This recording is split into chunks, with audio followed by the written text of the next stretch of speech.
Cedo me acorda a oração. É o coração que tá apertado para ver um mundo diferente da notícia repetida da televisão. Eu me pergunto onde é que foi. Alguém me explica, por favor, onde é que foi que nós desaprendemos a viver em união. Quero ver mudar, mas se eu aqui só esperar, eu sou um deles, sou só um deles. Minha oração só é real transformação se começar em mim. Haja mais amor a começar em mim. Amor que eu tanto quero ver a começar em mim. A começar em mim. Quem me perceber, que antes possa me reconhecer, me descrever em teu amor.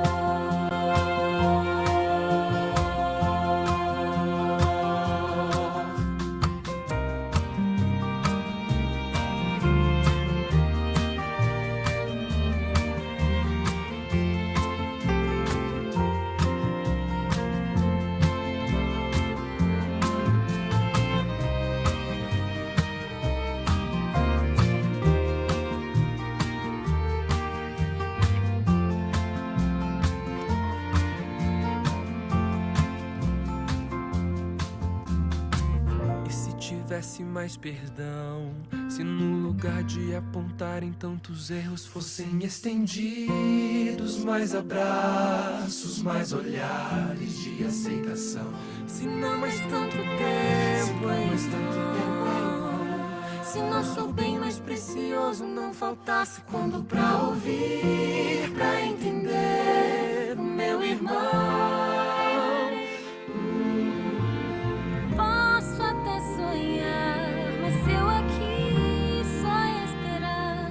Eu sou um deles, sou só um deles. Minha oração só é real transformação se começar em mim. Haja mais amor a começar em mim. Amor que eu tanto quero ver a começar em mim, a começar em mim. Quem me perceber, que antes possa me reconhecer, me descrever em teu amor.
Okay, class.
O áudio estava cortado, desculpa. Oi, Andréia, Boa noite. seja bem-vinda. Obrigada. Boa noite a Eu todos. estava falando aqui e o áudio estava cortado. Ai, ai. Seja bem-vindo, Silvana, seja bem-vinda, Tatiana, Regina, a Márcia e eu não sei de quem é a Larissa. Sejam todas bem-vindas. O pessoal está chegando aí, o trânsito de Manaus hoje está uma loucura, daqui a pouquinho as pessoas vão chegar um pouquinho mais aqui. Obrigado por ter aceito o nosso convite. Eu estava falando que a gente se conheceu, né? A gente teve o privilégio de se conhecer em Belo Horizonte, a terra que manda o leite e o queijo. Verdade. E o pão de queijo? A Andréia, ela teve... Eu vou sair aqui rapidinho, que eu vou entrar pelo Tudo bem? computador. Agora abriu tudo, tá? A Andréia, ela é uma conhecida minha de há alguns anos. A gente teve o privilégio de frequentar até a mesma igreja lá em Lavras, Minas Gerais. Mas só para vocês pegarem o currículo aqui de forma bem resumida, para a gente ser bem breve, a Andrea Rojas, né, que é o nome dela, ela é mestre em psicologia clínica, psicanalista e também mãe de 2 filhos e esposa. É como ela se definiu aqui como profissional e também como mãe, né, colocou mãe e esposa. Bem, vocês conhecem, né? Essa semana está todo mundo falando sobre Setembro Amarelo. É bem assim, é uma época que a gente está falando sobre os transtornos mentais, alguns deles como ansiedade, depressão, alguns desses transtornos que podem levar ao suicídio, né? Daqui a pouquinho a Andréia vai poder aprofundar e falar isso profissionalmente. Ao longo da semana a gente teve palestrantes, né, na nossa escola, tanto para os menores como também para os maiores, ali, os adolescentes do ensino médio, trabalhando ali em loco, e a gente preferiu fazer essa live aqui pelo Zoom, e eu já sabia que a Andréia seria um excelente nome para nos prestigiar hoje com a nossa palestra. Bem, como dia de costume, todas as nossas palestras a gente inicia com uma palavra de oração. Nós vamos iniciar agora. Vamos orar? Senhor nosso Deus, que bom que nós temos a oportunidade, Senhor, de hoje estarmos aqui, de podermos aprender um pouquinho mais. Esteja com a Andréia, que a sua mão poderosa esteja sobre ela, que ela possa ser capacitada por Ti. E que as palavras que essa palestra sejam, não sejam apenas palavras, mas também sejam transformação, né, em nosso ser, que a gente possa conseguir colocar em prática e realmente aprender mais e conseguir, se há alguém aqui, ó Pai, que está meio triste, que está passando por alguma dificuldade, não está conseguindo fazer uma leitura correta com seus filhos, querendo educá-los de forma melhor, que o Senhor poderoso seja sobre esse pai, sobre essa mãe, e também sobre esse filho. E que a gente possa, Pai, essa união entre família e escola, através da tua orientação, conseguir educar a criança no caminho que deve andar. Que pedimos em nome de Jesus. Amém. Vamos lá. André, a gente quer encerrar aqui entre 7h40 e 7h50, né? Eu já estava comentando aqui antes das 8. Ela já tem um compromisso logo em seguida, né? Lá já são 8h10 da noite. Já daqui a pouquinho já está começando a ficar com sono, imagino. Mas, André, antes da gente entrar na palestra, por que Setembro Amarelo? Eu acho que é interessante você falar um pouquinho sobre isso, né? Ainda mais que você trabalha com isso já há algum tempo. Por que este mês e qual a importância? Porque muitas vezes o pessoal fala que é falta de fé, né? Falta de ir para a igreja, e a gente sabe que não é bem assim as coisas, né?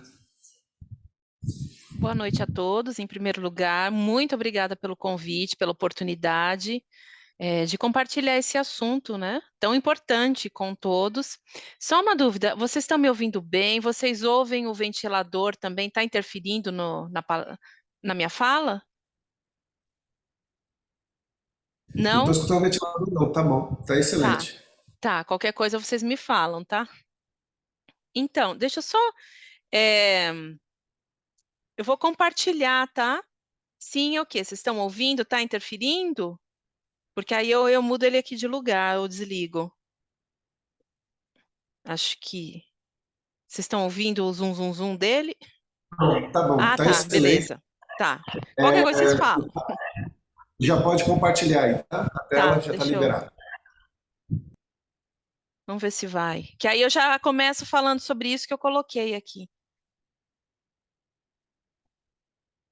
Obrigado, Deu André. certo, Jonathan? É isso? É, Agora, né? só que eu não sei o que está acontecendo, você está compartilhando não a tela final, você está compartilhando o PowerPoint. O, Então, nem agora foi de- a gente está enxergando, é que você está compartilhando, então a gente está vendo a tela não cheia, né? Sei, sei. Deixa eu tentar de novo. Assim? Aí, agora sim. Certo. Tá. Andréia, só para fazer uma inveja, você falou que Fala. ligou o ventilador aí, qual a temperatura que está aí? Eu calculo que hoje chegou a uns 33, mas eu imagino que os 33 daqui não se comparem com os daí, né? Uau, tá muito quente aí. Tá, tá. Tem A uma Andréia onda mora de num lugar, calor, né, sobre a região sudeste. a Andréia mora num lugar tão gostoso que ali no inverno chega a fazer 4 negativos, 6 negativos, Isso. dependendo da época. E E é 33 graus sudeste. realmente está muito quente.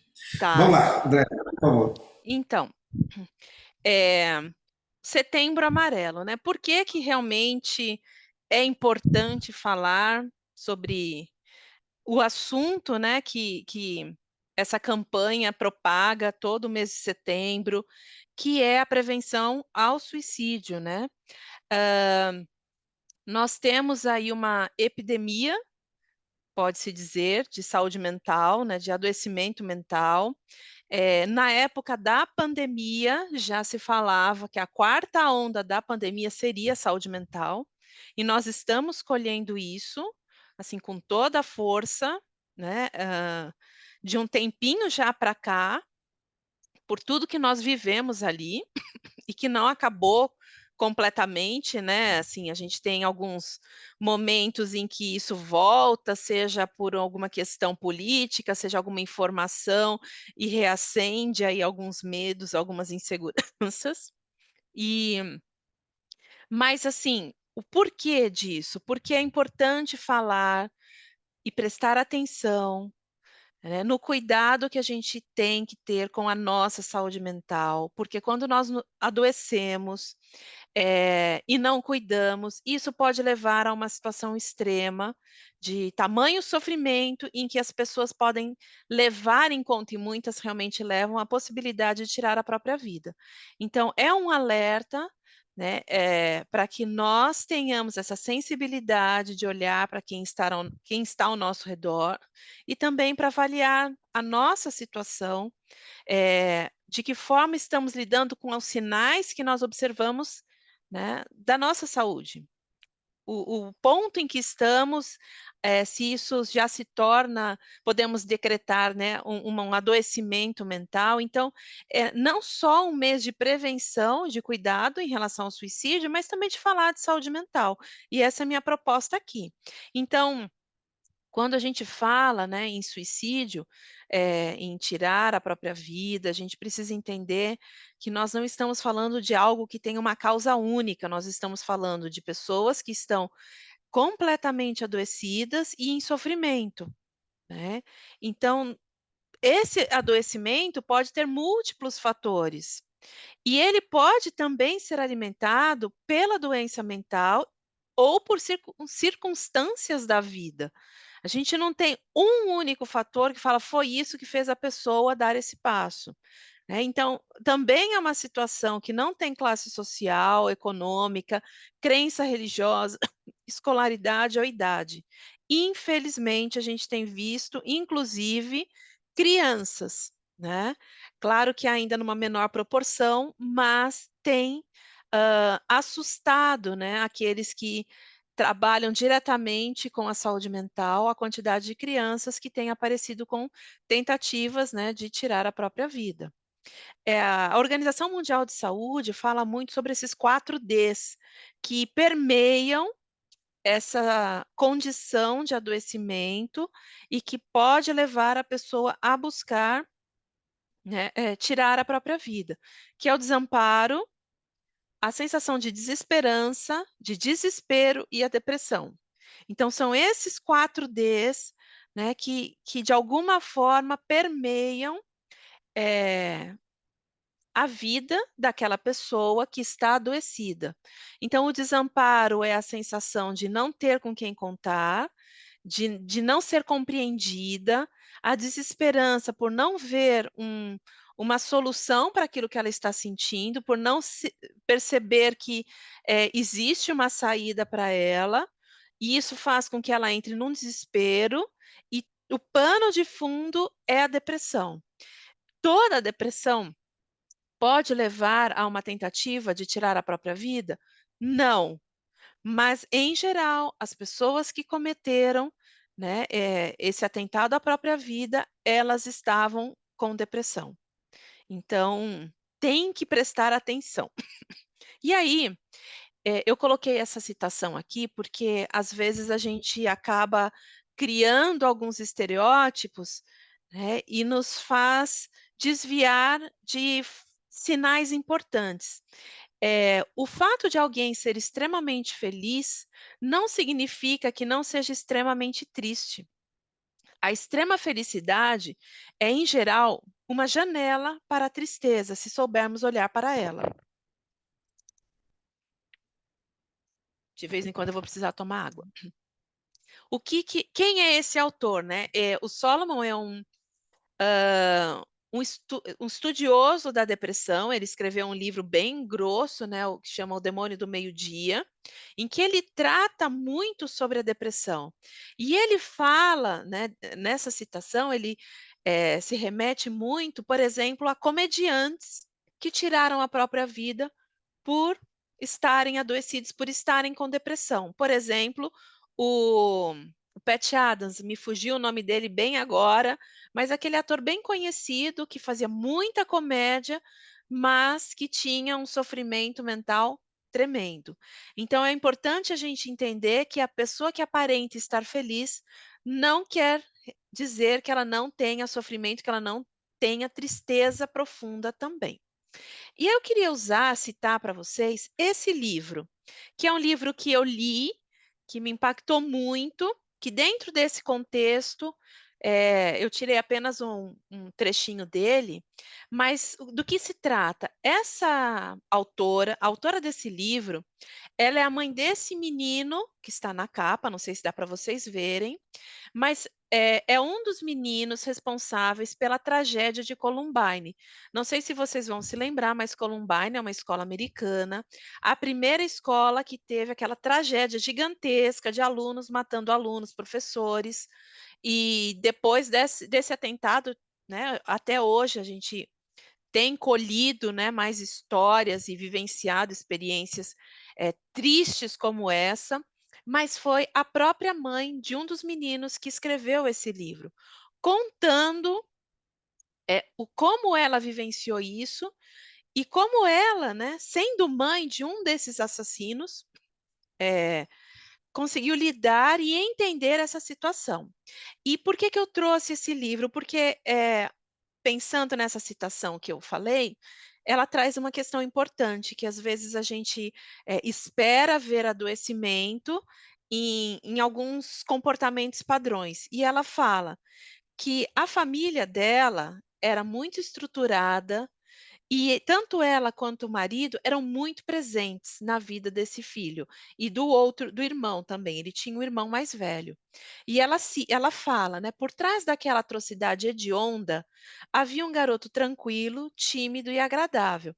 Só para vocês lembrarem, o filho dela entrou com uma arma, atirando nos alunos, atirou nos professores e tirou a própria vida. Ele era o clássico bom garoto, ele era fácil de ser criado, uma pessoa com quem era prazeroso conviver, um filho que sempre nos deixou muito orgulhosos. E aí ela fala: "O amor não é suficiente. O meu amor era infinito pelo meu filho, mas eu não vi os sinais sutis de sua deterioração". Ela desenvolve melhor isso no livro, né, mas eu achei muito interessante quando ela traz esse contexto e traz também essa questão dos filhos quase perfeitos, porque são filhos que vão bem na escola, têm um comportamento excelente, não tem queixa sobre eles, mas que eles podem estar sofrendo sim. Ela fala, né, eles dão alguns sinais, mas muitas vezes eles conseguem permanecer fora do radar dos pais, exatamente por serem crianças de ouro, escondendo uma dor terrível com tanta destreza quanto fazem o restante. Esses meninos, eles estão tão acostumados a demonstrar, né, o que é bom, né, deles, que eles também conseguem esconder a dor e o sofrimento da com uma facilidade muito grande, porque eles já são acostumados a deixar de lado o ruim e mostrar o que é o bom, né, tentando traduzir um pouquinho isso que ela fala. Então, eu achei essa citação bem interessante, e é um pouco da percepção que ela teve em relação ao próprio filho, a realidade quando ela foi tentar, e vocês imaginem, né, quão devastador deve ter sido para ela e quantos porquês ela deve ter levantado, né, e foi assim num processo de compreensão do que aconteceu, da responsabilidade dela, do marido, de tudo que ela, né, viveu como família, viveu como mãe, que ela foi chegando a essas conclusões. E muitas vezes, nós, como eu falei, buscamos alguns padrões de comportamento muito destoantes e deixamos de ver os sinais naquele que parece que segue o fluxo, né, que segue o ritmo. Isso também porque nós temos uma tendência a esperar que o sistema funcione. Está funcionando bem? Tem queixa da escola? Não. As tarefas estão feitas? Tem notas boas? Tem algum comportamento distante? Não. Então, vamos tocar porque o sistema está girando, está funcionando. E ela chama atenção exatamente para isso. Não necessariamente um sistema funcionando pode significar que não tenha sinais de adoecimento, sinais de sofrimento ou algo que a gente precise prestar atenção. E aí eu peguei também um outro autor que chama a atenção para uma outra situação, um outro contexto.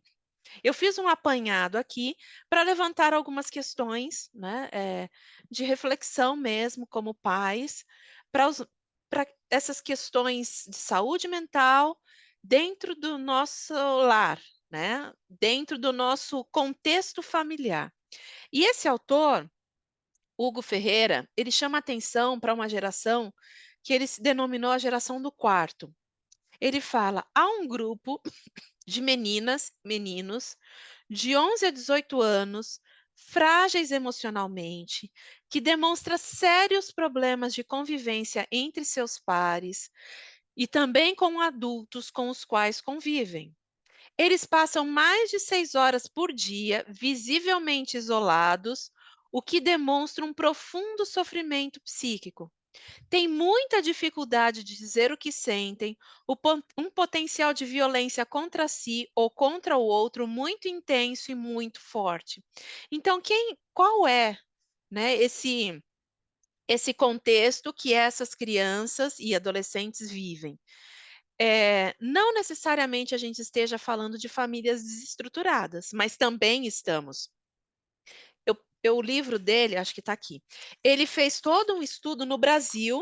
É esse livro aqui, dá para vocês lerem? Também recomendo. E ele, assim, é um tapa na cara, né? Porque ele vai, assim, bem diretamente de falar que o estilo de vida que as nossas famílias estão vivendo hoje, né? Seja de trabalho, de buscar realmente ter um estilo de vida, proporcionar uma qualidade de vida, melhor dizendo, melhor para os nossos filhos, que estudem numa boa escola, que tenha aquilo que eles querem, que eles sonham, que eu não tive, está fazendo com que os pais se desconectem de seus filhos, né, e tenham a impressão de que, como eles estão ali no quarto e que eles estão ali jogando ou conversando com algum colega, está tudo bem. E ele vai atrás e investiga e constata de que não está nada bem, né? E é interessante porque ele vai descrevendo com falas desses adolescentes que ele entrevista de todo o país, né? E também de alguns pais, o quanto que esses meninos hoje estão sofrendo. Eles estão dentro de casa, às vezes num quarto super confortável, com tudo que eles precisam, mas sofrendo. E eles não estão sendo vistos.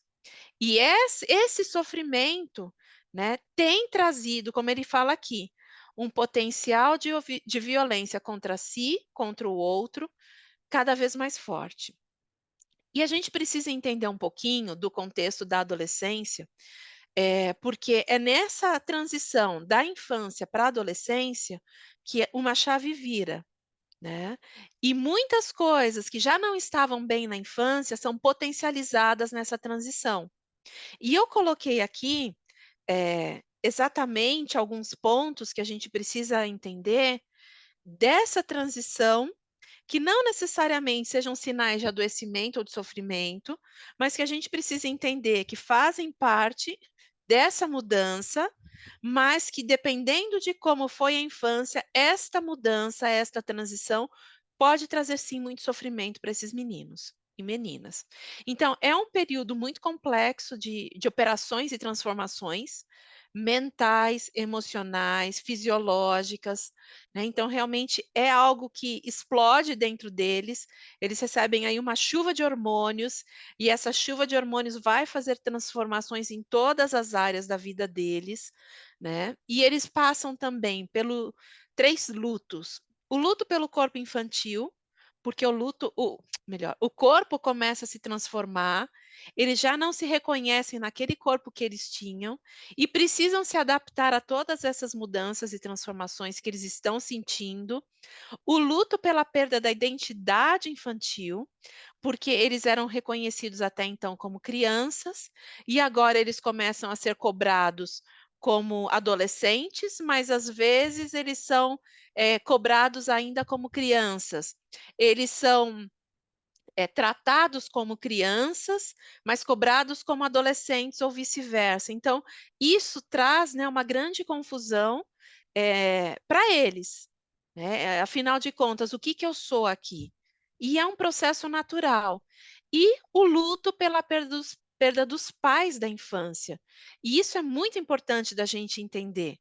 né? Vocês percebem isso, os pais de crianças aí a partir de 11 anos, meu filho tem 11 anos, o quanto já começa a mudar, né? Já começa a não querer tanta proximidade do pai, da mãe, muito questionamento, muita confrontação, né, com algumas ordens, com algumas coisas que são colocadas pelos pais, e eles vão se desprendendo, né, desses pais que até então era tudo para eles, e agora eles começam a enxergar os defeitos, as falhas, as incoerências, né, e começam a reagir também a tudo isso.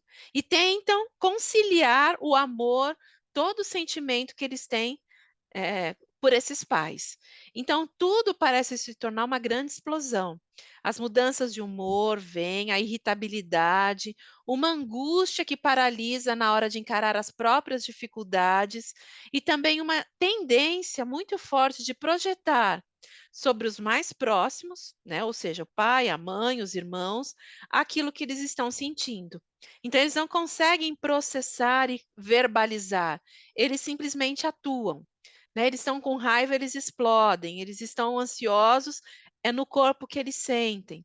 Porque tudo isso é muito forte, muito concreto. E eu trouxe aqui uma citação, eu achei ela bem interessante, ela foi escrita por uma adolescente de 16 anos, ela é filha de uma psicóloga bem conhecida no país, e ela escreveu na Folha de São Paulo, algumas semanas atrás: "Parem de romantizar a adolescência, dizendo que temos tudo. Muitas vezes sentimos que não temos nada". E eu coloquei esse título, né, do artigo que ela escreveu, exatamente porque mostra ou tenta refletir um pouquinho do que esses meninos sentem por dentro, né. Por mais que por fora você dê para eles um sinal de que as coisas estão bem, por dentro não estão, né. E ela fala um pouco disso. Ela escreve essa carta aos adultos em nome de todos os adolescentes para falar sobre cobranças e inadequações. E aí eu coloquei uma citaçãozinha que ela fala assim: "Alguns nos chamam de aborrecentes. O que seria esse termo? Esse nome se dá por estarmos aborrecidos ou por aborrecermos a todos?" Eu particularmente não concordo com essa denominação, ela diz. Na verdade, o que acontece é que estamos vivendo uma fase de mudanças e de experimentar o novo. Ficamos irritados por não saber como lidar com certas situações, pois nem mesmo nossos pensamentos estão formados para aguentar e decidir tudo como se fôssemos adultos.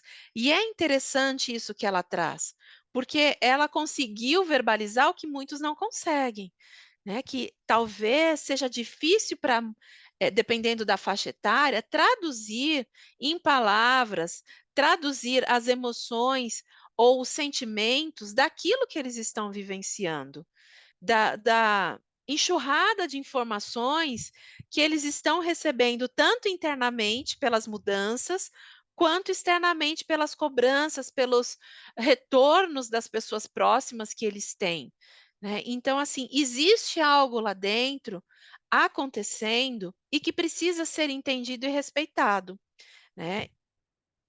E aí, então, quais são os sinais que a gente precisa entender como sinais de preocupação, sinais de que eu preciso, eh, interferir de uma outra forma nessas mudanças todas que já estão ocorrendo e que deixam eles diferentes? Porque essa é a questão, né, é um desafio muito grande. Então, assim, quando, nós falamos de crianças, você percebe os sinais com comportamentos. A criança deixa de comer, ela tem dificuldades para dormir, às vezes começa a fazer xixi na cama, né, ou não consegue parar mesmo já tendo passado da idade, ela tem comportamentos de ansiedade, ela consegue falar alguma coisa assim: "Tô com muito medo, não quero ir". Então esses são alguns sinais visíveis da infância, que você já consegue pensar: "Opa, está acontecendo alguma coisa aqui". E aí você consegue conectar de repente, com alguma coisa que esteja acontecendo no contexto dessa criança, uma separação, uma perda, uma dificuldade real na escola. Então, talvez com as crianças, eh, você consiga ter uma noção maior, desde que você não esteja, vivendo no mesmo furacão que de repente essa criança esteja vivendo.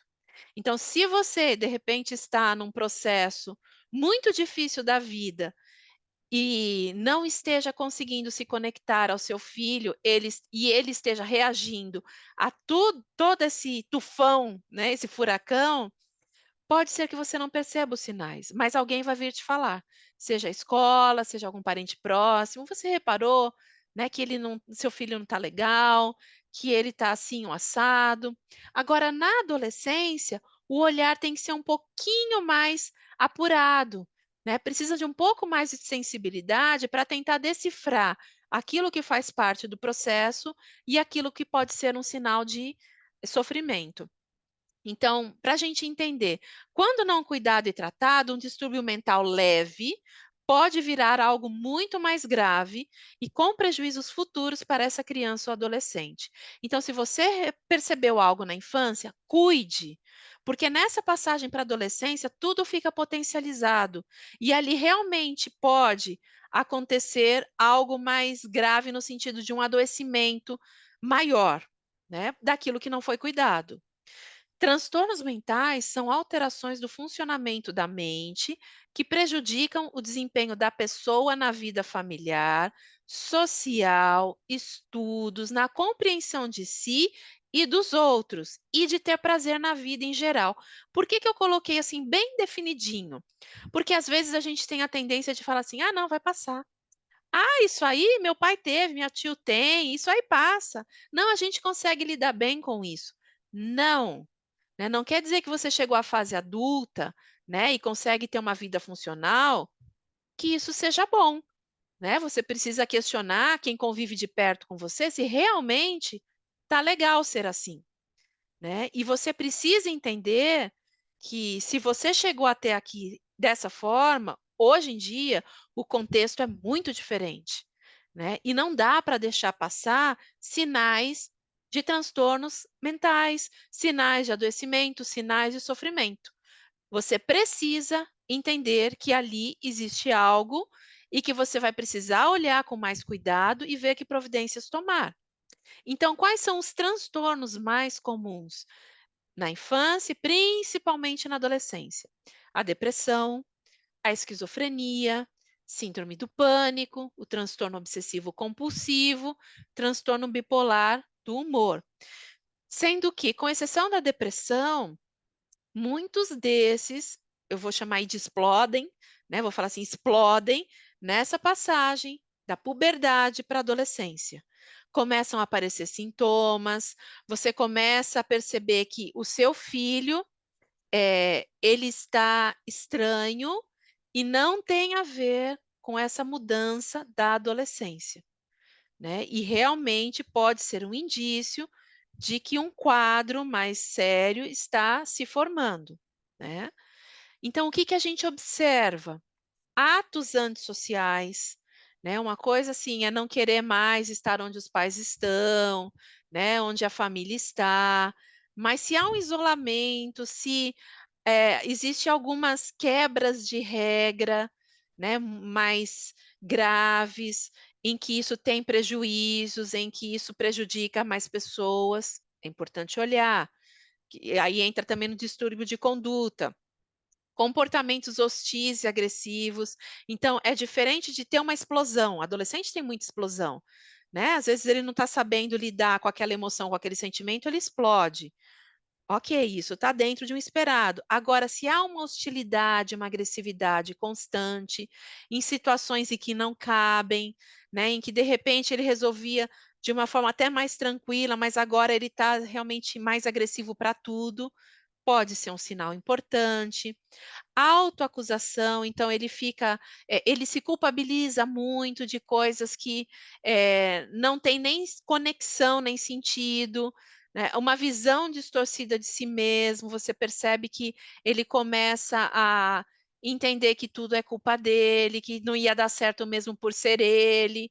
Então, se isso acaba sendo mais constante, aparecendo em contextos em que antes não aparecia, e você vê junto outras coisas que estão diferentes, que te chamam a atenção, pode ser que realmente sejam um sinal um pedido de ajuda, um sinal de sofrimento. Queda no rendimento escolar, né, que às vezes é algo abrupto e é importante olhar, às vezes começa uma queda gradual e você vai percebendo junto com outros sinais também, né, e isso é importante. Alguns sintomas corporais, então muita queixa de coração disparado, falta de ar, tontura, palpitação, sensação de desespero, né, esses são alguns comportamentos mais ligados à ansiedade, um isolamento muito grande, uma apatia, né, já não quer mais, nem com os amigos, nem encontrar, se isola, fica ali no quarto horas e horas, não quer sair, não quer comer. Então, assim, são sinais de que pode sim estar acontecendo algo ali, né, um sofrimento maior. E principalmente, né, roupas de principalmente não.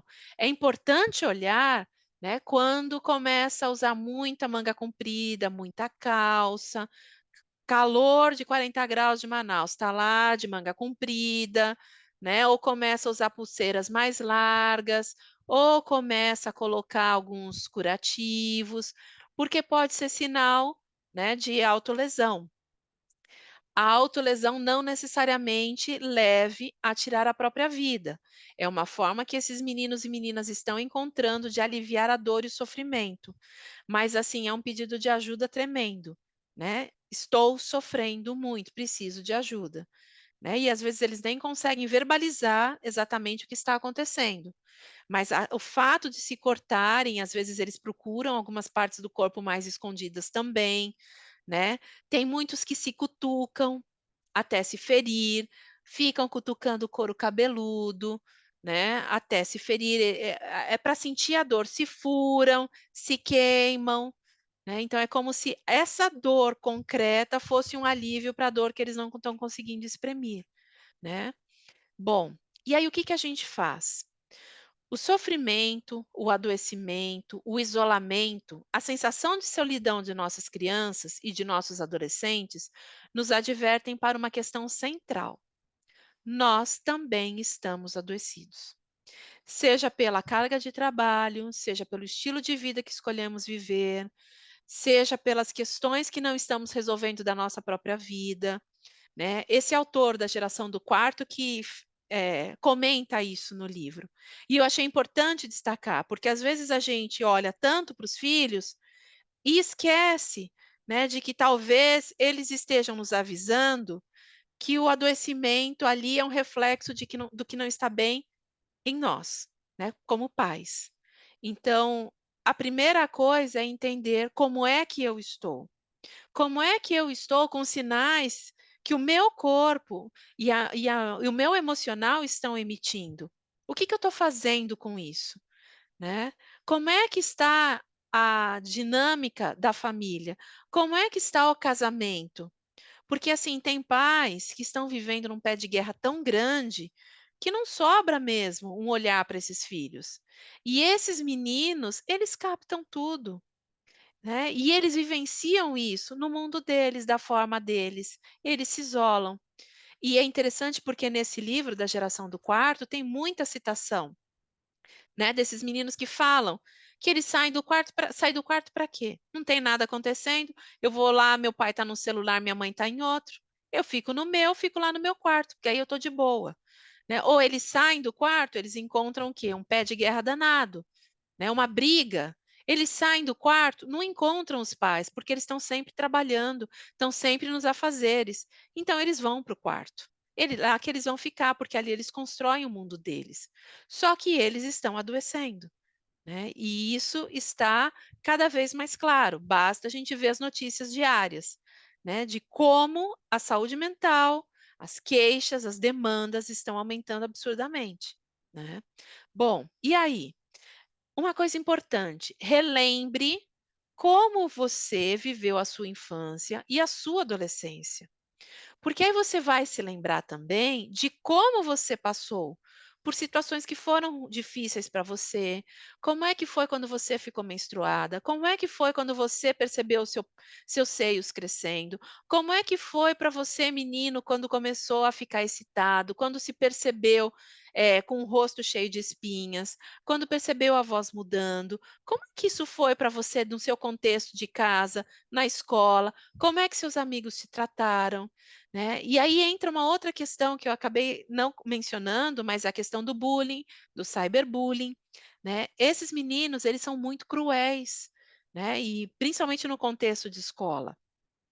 Então, eles vivem, às vezes, uma situação de violência extrema, né? Porque eles são vítimas de bullying ou até de cyberbullying, e eles tentam aguentar aquilo ali, né, às vezes sozinhos, para não preocupar os pais, porque têm vergonha, porque não querem deixar isso se tornar público.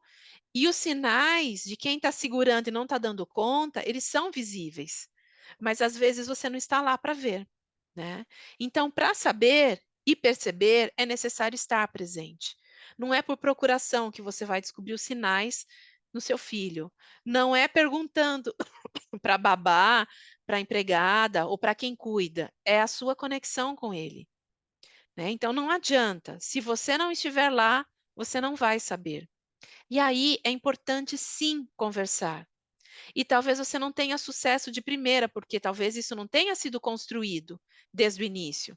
Mas é importante persistir, tentar encontrar meios, encontrar mediadores, às vezes chamar alguém que ele tenha mais afinidade, colocar ali, para aos pouquinhos você criar essa ponte com ele ou com ela, né? Mas é importante conversar e falar. Eu estou percebendo, eu estou vendo que você não está bem, eu estou vendo que tem algumas coisas que estão diferentes, isso está me chamando a atenção, e para mim isso significa que tem algo que não está bem. Você quer conversar? Você pode falar um pouquinho comigo, o que você conseguir. A gente vai tentando dar conta de tudo que você está vivenciando, enfim, né? Você precisa posicionar, né, a sua percepção, não, posicionar não, desculpa, mas assim, se colocar ali. "Eu estou vendo, eu estou preocupada, vamos conversar. Você quer ajuda? Vamos buscar um profissional".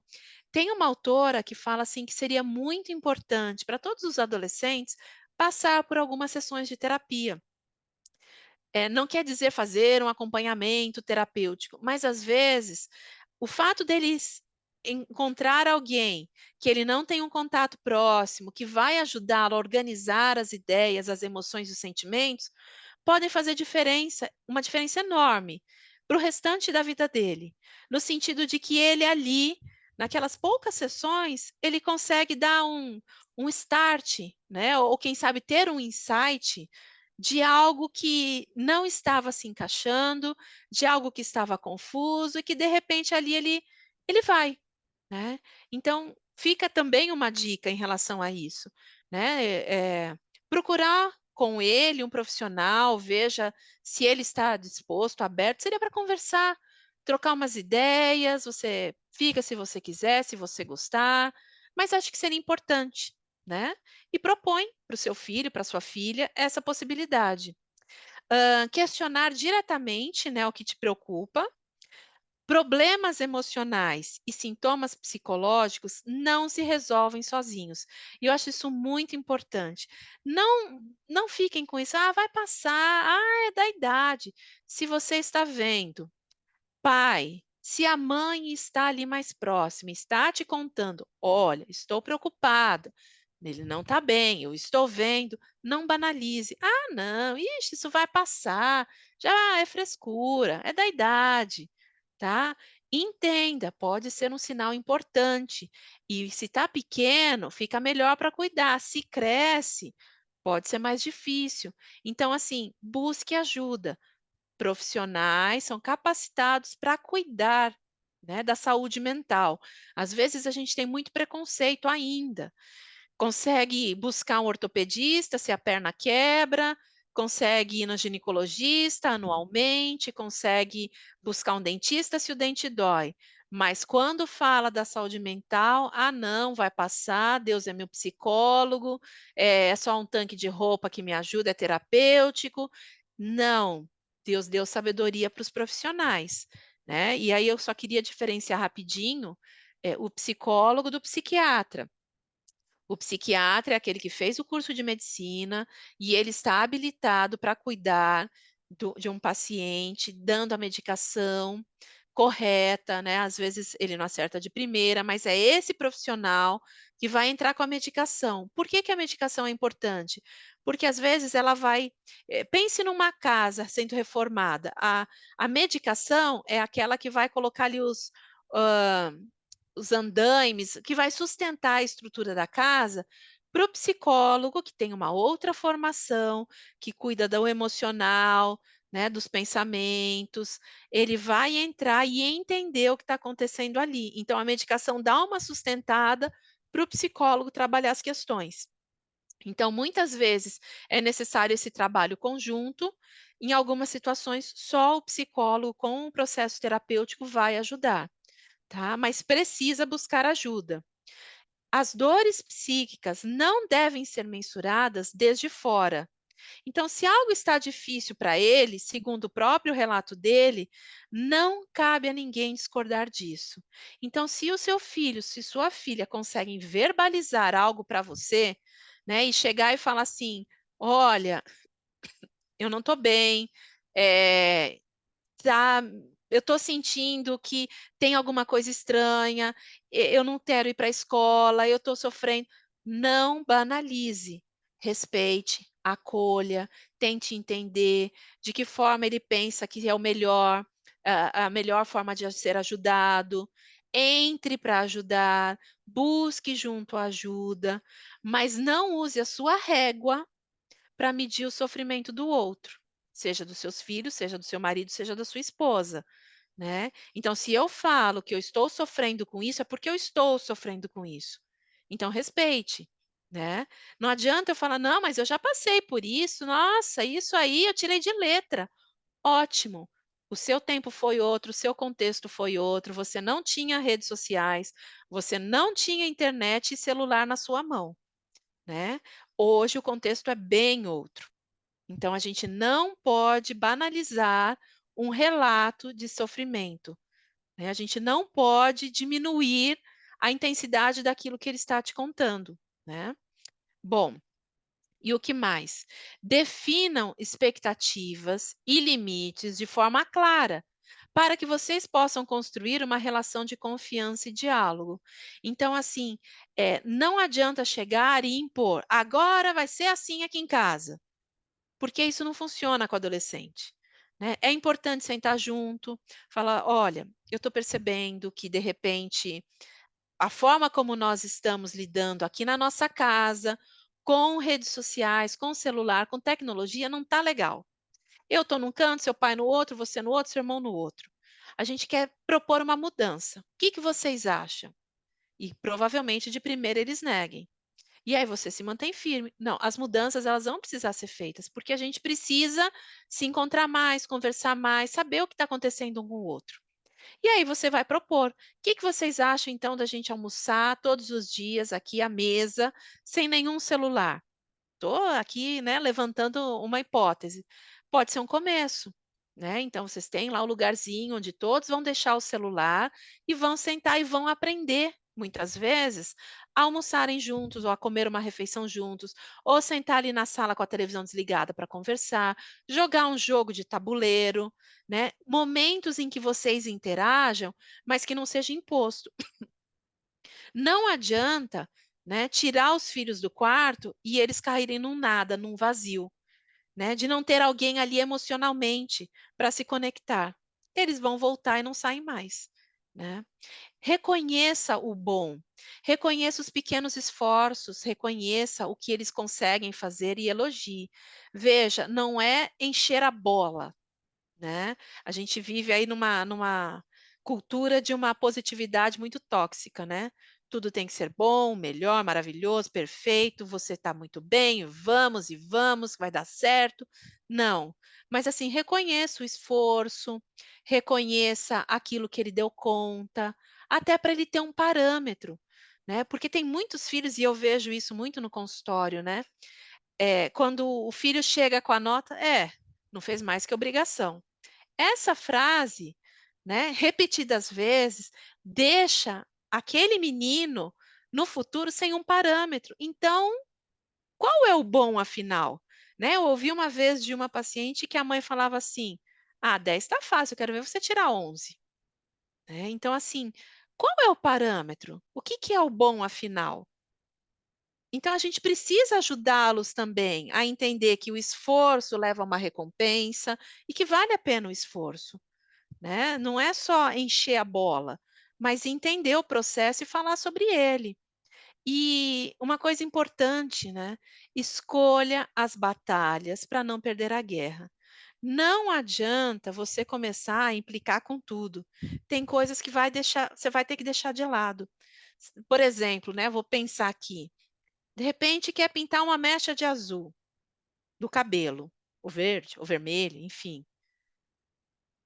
Vale a pena entrar num confronto por causa disso, se vocês já estão vivendo outros confrontos que, de repente, podem realmente ser mais importantes, que precisam ser trabalhados, que precisam, desculpa, realmente de uma intervenção? Vale a pena você parar e lutar com a mecha? Talvez não. Então, é nesse sentido que eu digo: escolha qual batalha vale a pena. Porque às vezes você está já numa causa muito maior, que você está investindo ali, né? A relação está muito desgastada e talvez tá até delicada por conta de uma outra questão, que aí você releva a mecha em prol dessa outra questão maior.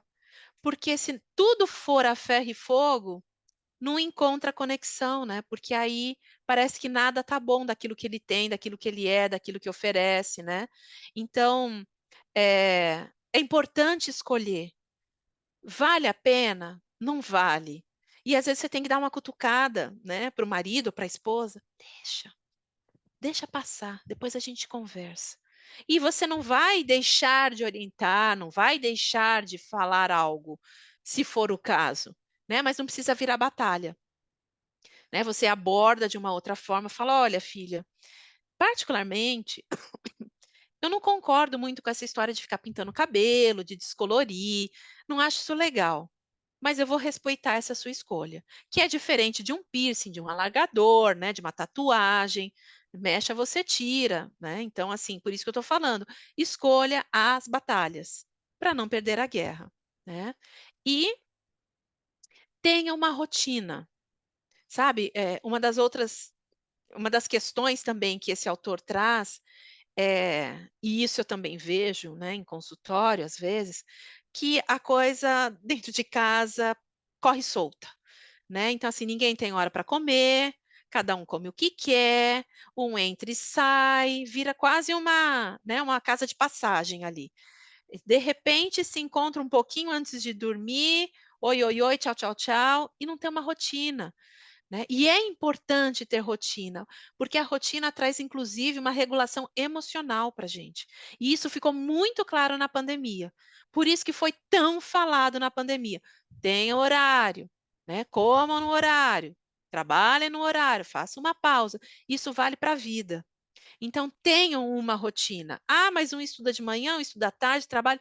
Mas dentro do que for possível, criem uma rotina. Nem que seja só para um culto, nem que seja para o horário do almoço, o momento em que vocês vão se encontrar, que tenha uma rotina, né? Que seja demarcado, né? Que seja um norteador. É dia, no dia, durante o dia a gente faz isso, durante a noite a gente faz isso até certo horário. E essa rotina é importante que seja negociada e construída juntos. Até para que quando haja uma quebra da rotina, né, todos tenham essa ciência e consigam lidar de uma forma tranquila. Outra questão, valorizem o social. Essa idade, ela é muito do social. E o que, que aconteceu pós-pandemia? Né, com esses meninos agora que já estão aí no 17, 18 anos. Eles meio que perderam um pouco do timing, da amizade, né? Da amizade na vida real. É como se eles não soubessem mais como se faz isso, né? Alguns já conseguiram, né? Porque a gente já tem um tempinho aí de novo na nossa rotina normal, mas alguns ainda ficaram com certo prejuízo em relação ao social. E o que vocês puderem fazer, né, para valorizar isso, seja trazer amigos, seja de incentivá-los a estar onde tem meninos e meninas da idade. E aí, por isso que eu coloquei, apoiem os desbravadores nas igrejas, as classes de adolescentes, sejam realmente apoiadores, abra sua casa, né, estejam mais perto desses meninos, incentivem atividades da escola que envolvam outros meninos da idade, mas sempre de olho, né? Sempre de olho. Não é assim, eu libero a casa, saio de casa para eles ficarem à vontade. Não, né? A gente sabe, meninos dessa idade, e todos já passamos por essa idade, né? Juízo não tem muito ainda. Então tem que ficar de olho, tem que ter responsável, tem que tomar cuidado com bebida alcoólica, tem que tomar cuidado com drogas, tem que ficar de olho, comportamentos sexuais nessa idade, né, tendo oportunidade, vai acontecer, né? Então, assim, é valorizar, é incentivar e estar junto. Né? Claro que tem algumas situações, alguns contextos que você vai liberar eles, mas dentro de um contexto que você se sinta segura, que seja claro para você, né, quem é o responsável, o que está acontecendo ali, né? É muito importante essa parte social, porque tem muitos meninos e meninas crescendo, indo para a vida sem essa capacidade de estar com pessoas, de se relacionar, de enfrentar a vida, no sentido de relacionamentos, né? E cultivem a espiritualidade diariamente. Opa, voltei aqui. Tenha um momento, né, de comunhão diária com Deus, a sua, né? Tenha o seu momento onde você pede realmente sabedoria, discernimento, porque olha, não está fácil, né? Eu moro, o Jonathan falou, no interiorzinho de Minas. Meus filhos estudam na escola adventista aqui e não está fácil. O que dirá para aqueles que têm filhos na capital, em escolas maiores, né? O celular na mão abre um mundo para todos eles. E a gente precisa ter cuidado com isso. Né? Então, assim, precisamos de sabedoria, precisamos de discernimento, e é Deus quem pode nos dar. Então, tenha uma rotina, tenha um momento em que você busque a Deus, e tenha um momento também como família, de uma forma curta, de uma forma objetiva, que atenda à idade, não adianta fazer sermão, sermonete, né? Eu lembro que meu pai aproveitava a oração do culto e ficava mandando recados para a gente através da oração. E também não é por aí, né? Porque eu acho que a gente pode ter um diálogo claro e usar o momento realmente para ter esse momento de comunhão, para que eles também tenham, né, um exemplo de como buscar, onde buscar e de que forma buscar, tá? Então, isso é mais ou menos o que eu trouxe para pensarmos. Aqui está o Instagram, que acaba sendo hoje, né, um meio da gente se comunicar, um primeiro meio, né? Se precisar ali eu passo também meu WhatsApp, o Jonathan tem, mas estou à disposição. Não entro muito porque e aí é uma outra conversa, né? Mas assim, falar sobre redes sociais, mas assim, tem uma certa constância, de vez em quando eu entro lá, vejo e estou à disposição. André, que palestra fantástica. Nossa, eu amo escutar você palestrando. Obrigado pelo tempo. Amém. Quero agradecer a presença do nosso diretor aqui, o professor Adailson Brito, e também o professor Wellington, que é o nosso departamental de educação da SEN. Muito obrigado por vocês estarem presentes. A gente tem algum minutinho aí para. Você falou que tinha um compromisso logo depois da palestra para perguntas e respostas? Então, eu estou bem no meu limite, Jonathan. Está no limite já, né? Mas assim, me Então, disponha a ter um outro momento, a gente marcar uma outra conversa, isso sem dúvida. e aí, muito obrigado. Depois a gente tem que mandar um X-Caboquinho lá, o Tucumã, pupunha, né? Açaí. Pode de mandar presente para açaí. trabalho. Esse eu faço questão de entregar em mãos aí, quando visitar vocês aí em Lavras. Combinado. Obrigado, Andréia. Obrigado mesmo por estar presente. Queridos, eu já quero deixar aqui de antemão, a Gente, gente eu vai ter vou outros sair, momentos. desculpa, Jonathan. Muito obrigada, viu? Eu me despeço então de vocês. Obrigada por tudo e estou disponível para uma próxima, tá bom? Um abraço, fiquem Obrigado. com Deus. Até mais. André. Tchau. Queridos, a gente vai ter outros momentos como que nem esse, né? A Escola de Paz aqui do Colégio Adventista de Manaus serve para isso. Obrigado pela presença de vocês. Vou deixar os minutos seguintes aí se o nosso diretor quer falar alguma coisa, e vou pedir também para o pastor Wellington aí, o professor Wellington, encerrar a nossa palestra de hoje com uma oração. Pode ser? Maridos. Nós queremos agradecer a todos pela presença, pastor, obrigado pela condução de tudo aí. E, meus queridos, nós, como o pastor falou, nossas intenções, e nessa semana nós estamos tendo uma semana de conscientização na escola, com as crianças, nossas capelas, todas voltadas para isso, para dizer que nós estamos disponíveis para os nossos alunos, para os nossos filhos, para ouvi-los, para escutá-los, né? E essa palestra agora com a doutora Andréia é justamente para incentivar os pais a ouvir os seus filhos, né? A ter essa abertura. Obrigado por que você se disponibilizou a assistir e a cooperar com a educação adventista. A nossa intenção é essa: escola e família juntas, com certeza iremos conseguir conduzir os nossos filhos para um futuro melhor e com a visão de vida, que a vida vale a pena ser vivida.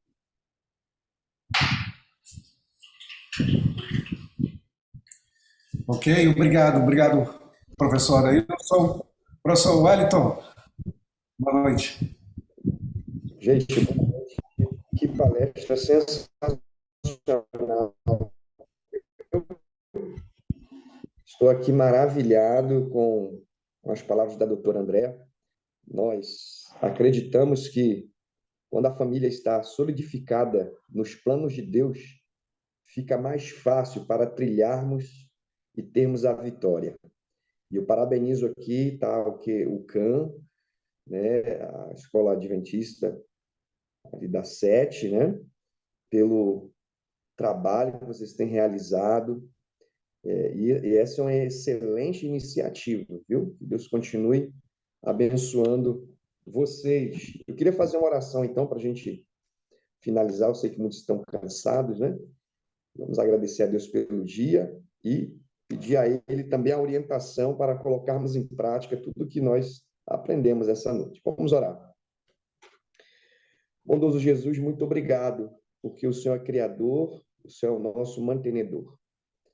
Obrigado, Pai, porque aqui nós nos reunimos em famílias para aprendermos um pouco mais de Ti e também de como lidarmos com os nossos filhos.